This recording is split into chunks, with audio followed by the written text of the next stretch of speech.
प्रशासननि सरकारनि जे आक्रोशमूलक जे नीति सावरायनो तारिख होनानै टाइम होनानै बिथांमोनखौ हमानै लांनाय बेनो मेन बे जाथायनि मूल कारन होननानै जों बुंनो सानो। हाग्रामा महिलारि बिथाङा बिटिसिआव गोदानै सरकार फैनायनि उनाव हा पाट्टा होनो बिथाङा नागिरदों। दुलाराय बर' फरायसा आफादनिफ्राय मैया आरो दाखालै आनफर्चुनेटलि कार्बि आंलंआव जितु जालांनाय जाथाय बे जाथायखौ लानानैनो बे जाथायनि सायावनो गुवारै बुंफोरथि होफैदों मानगोनां दिपेन बर' सारा। दासान्दि कार्बि आंलंनि सिटुएसना बांद्राय मोजां नङा। बेखौ नोजोर होनानै दिनै जोंनि बिटिसिनि CEM मानगोनां हाग्रामा महिलारि सारनिसिम गोख्रों रावजों एडभान्स रिक्वेस्ट खालामदों दुलाराय बर' फरायसा आफादा। जे थांनाय बिटिसि इलेक्शननि सिगाङावनो मानगोनां हाग्रामा महिलारि सारा गोबां रायजो राजाफोरनो गोबां गिदिर गिदिर कमिटमेन्ट होबोदोंमोन नङा होमबा, खोथा होबोदोंमोन आरो इलेक्शननि इस्टारावबो रोखायै लिरनानै होदोंमोन जे BPFआ सोरखाराव फैफिनोब्ला पावाराव फैफिनोब्ला बयनोबो हानि पाट्टा होगोन होननानै। बे खोथायाव बयहाबो एग्रि दं, मोननो गोनाङा मोननांगौ जानांगौ, एप्सआबो वेलकाम खालामदों।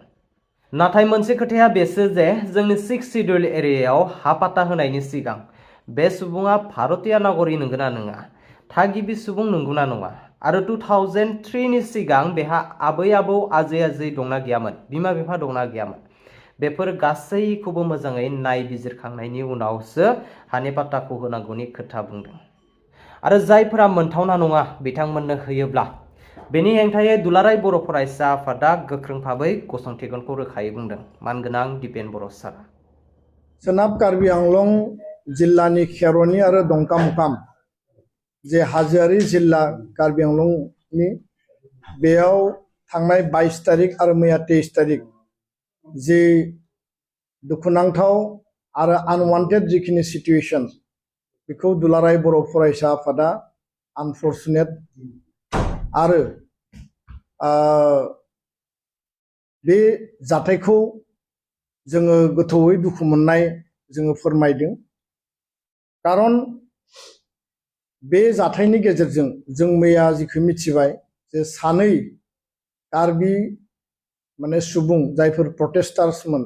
डेम'क्रेटिक भाबै बिथांमोना सोमावसारनायाव बाहागो लाफैदोंमोन, बिथांमोननि माने जिउआ मैया गोमादों आरो लोगोसेनो गोबां पुलिस माने पार्सनेल बिथांमोनाबो जखम जानो गोनां जादों। दुलाराय बर' फरायसा आफादा आरो बर' रायजो राजाया बे दुर्जुगनि समाव, बे दुखुनि क्राइसिसनि समाव कार्बि आंलंनि कार्बि सुबुंफोर ट्राइबेलफोरजों लोगोसे बेयाव थानाय बर' आरो गुबुन गुबुन माने इन्डिजिनियास जिखिनि पिपल दङ, सुबुंफोर दङ, बे गासैनि फारसे जोंनि सलिडारिटी, जोंनि माने गसंथानाय बिथांमोनजों जों जेब्लायबो मदद आरो हेफाजाबखौ जोङो एक्सप्रेस खालामदों, फोरमायदों आरो बे खोथाखौबो जोङो फोरमायदों जे गणतान्त्रिक भाबै सोमावसारनायाव जाहाथे हिंसाया मालाबाबो जायगा मोना आरो हिंसानि गेजेरजों बा बेबायदि थासारिनि गेजेरजों जेंनाया समाधान जाया आरो बेखायनो सावरायनायनि गेजेरजों शान्तिपूर्ण डेम'क्रेटिक प्रटेस्टनि गेजेरजों जोंनि जि दाबि, जोंनि जि न्याय, जोंनि जि जास्टिस राइट्सखौ जोङो प्रटेक्शन होनांगोन आरो समाधानखौबो जोङो मोननांगोन। दा बे 22 तारिखआव जानाय आरो मैयानि घटनाया मानो जाखो, बिनि दाया सोरनि, बे बाथ्राखौ जोङो जेला नायबिजिरो जों बेखौनो नुदों जे लिंसन रंफारनि इनिशिएटिभआव थांनाय 13 दिन बेयाव पिसफुल आमरण अनशन माने पिसफुल हांगार स्ट्राइक बेयाव सोलिबाय थादोंमोन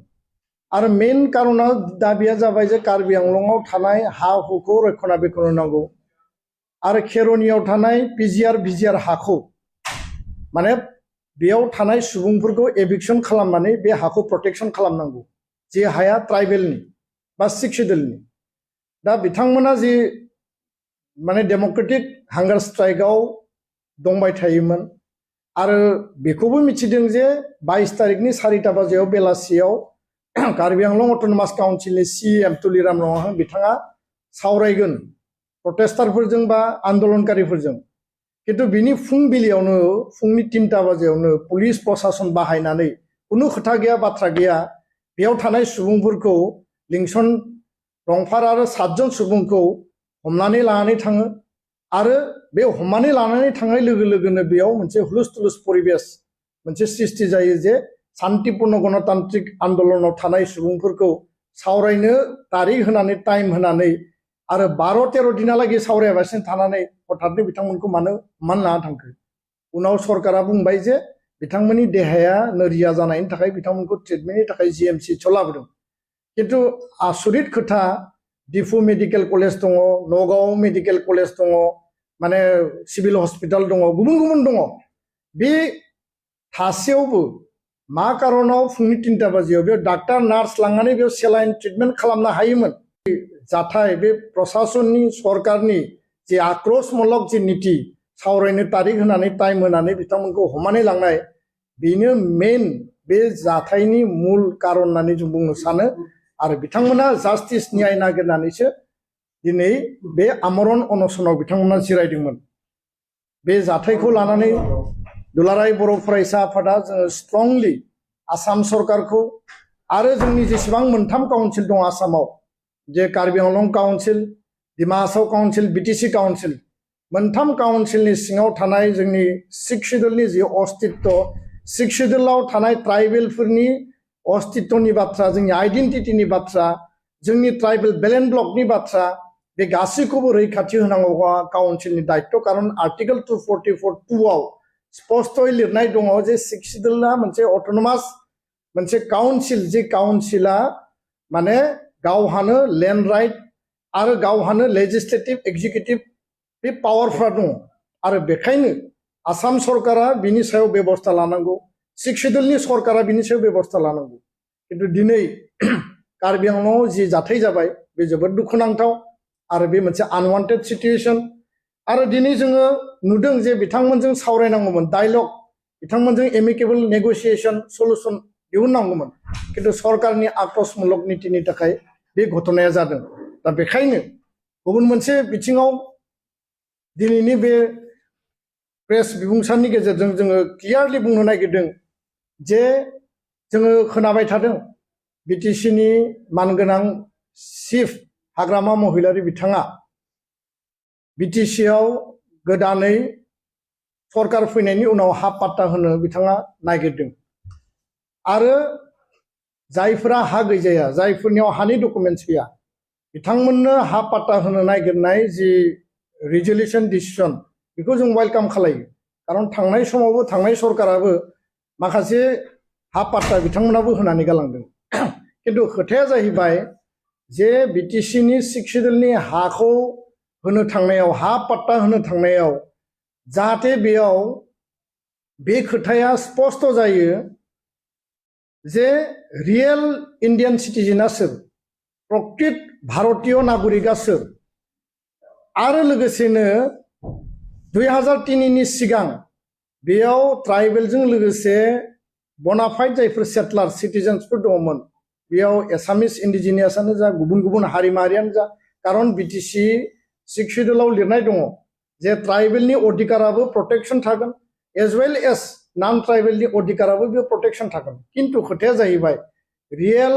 भारतीय नागरिक 2003नि सिगां जायफोरनि बिमा बिफाया दङमोन आबै आबौआ दङमोन आजै आजौआ दङमोन दा फिसा फिसौआ दङ बिसोरा हा मोननायाव जोंहा आपत्ति गैया आरो बेलेन्स ब्लक जिखिनि ट्राइबेल बेलेन्स ब्लक दङ 19टा बे बेलेन्स ब्लकआव जायफोरा प्रटेक्टेड क्लास ट्राइबेलनि राइटआथ' थाखानांगोनखा प्रटेक्टेड क्लास जि मोनब्रै हारि दङ बिथांमोनाबो बेयाव अधिकार दङ गावसोरनि हानि डकुमेन्टस पाट्टाखौ बिथांमोना मोनगोन किन्तु नियम आयेन Assam land revenue regulation act 1886 chapter 10 बा आसाम लेन्ड पलिसि 2019 बेफोरखौ भंग खालामजोबनानै अकल राजनीतिक कारनाव भट बेंकनि सार्थआव जुदि सोरनोबा आयेन भंग खालामनानै जुदि हा होयोबा दुलाराय बर' फरायसा आफादा बेखौ जोङो गोख्रोङै गाबथागोन आरो जों मालाबाबो हास्थायनाय नङा मालाबाबो लुबैनाय नङा दानि सरकारा हा पाट्टा होथों जों वेलकाम खालामो स्पष्ट खोथा किन्तु रियेल इन्डियान सिटिजेन आरो 2003नि सिगां जायफोरा बनाफाइड सिटिजेन बनाफाइड सेटलार्स आरो इलिगेल एनक्रचार्स फरेन नेशनेलफोरनो जाहाथे मालाबाबो हा पाट्टा होआ बे खोथाखौ रायखांनाय लोगो लोगो साननानै लायो जे फरेन नेशनेल इलिगेल सेटलार्स बा इलिगेल एनक्रचार्स होनना बुंनाय लोगो लोगो जोंखौनो बुंदों नामा बिथांमोनाबो स्पष्ट जानांगौ जोङो गासै हारिखौ टारगेट खालामनो नागिराखै खारन भारतआ मोनसे सेकुलार कान्ट्रि भारतनि जे गासैबो खनायाव गासैबो माहारिफ्रा थाबोदों किन्तु सिख शेड्युलनि अस्तित्वखौ रैखा खालामनांगौ थाखाय ट्राइबेल बेल्ट एन्ड ब्लकनि हाखौ रैखा खालामनांगौनि थाखाय जोंनि जिखिनि पलिटिकेल रिजार्भेसन कन्स्टिटिउसनेल रिजार्भेसनखौ रैखा खालामनांगौनि थाखाय दिनै जों बे खोथाखौ स्पष्ट बुंनांदों आरो स्पष्ट नीतिजों दानि आथिखालनि काउन्सिला जाहाथे हा पाट्टा होनाय खामानिखौ मावो कुनु कारनाव इलिगेल एनक्रचार फरेन नेशनेला इलिगेल भाबै आइन भंग खालामनानै जाहाथे हा पाट्टा मोना बिनि फारसे बयबो नोजोर होनांगौ आरो सरकारा बिनि दायित्व आरो बिबानखौ लानानै खामानि मावनांगौ अब्लानिया रायजो राजाया बयबो वेलकाम खालामगोन दा बेखायनो कार्बि आंलंनि जि जाथाय बे जाथाया गावनि हारिनि ट्राइबेलनि सिख शेड्युलनि अस्तित्वनि खैफोदखौ मोनदांनानैसो जादों खारन बिथांमोना बुंदों दिनै कार्बि आंलंआव 10 लाखनि खाथि खाथियाव पपुलेसन दं बिनि मोनसे समाव 70-75% दिनै कार्बि आंलंआव कार्बिफोरनि पपुलेसना 35%आव फैबाय आरो कार्बि आंलंआव बर'फोरबो दङ 45,000 50 बोसोरनि सिगाङावनो दिनैबो 45,000आवनो दङ बर' ट्राइबेलफोराबो बेयाव बारायाखै बेखायनो जोङो आसामनि रैखाथिनि बाथ्रा बुंनाय लोगो लोगो सिख शेड्युलनि रैखाथिनि बाथ्राया फैगोन सिख शेड्युलनि रैखाथि बाथ्रा फैनाय लोगो लोगो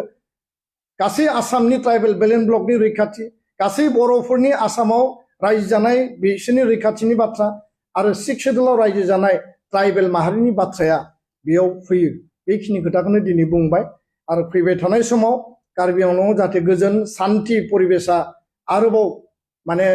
बाहाल जायो बिनि थाखाय गासैबो हारि माहारिखौ सान्थिनि गेजेरजों खामानि मावनो थाखाय जों खावलायबाय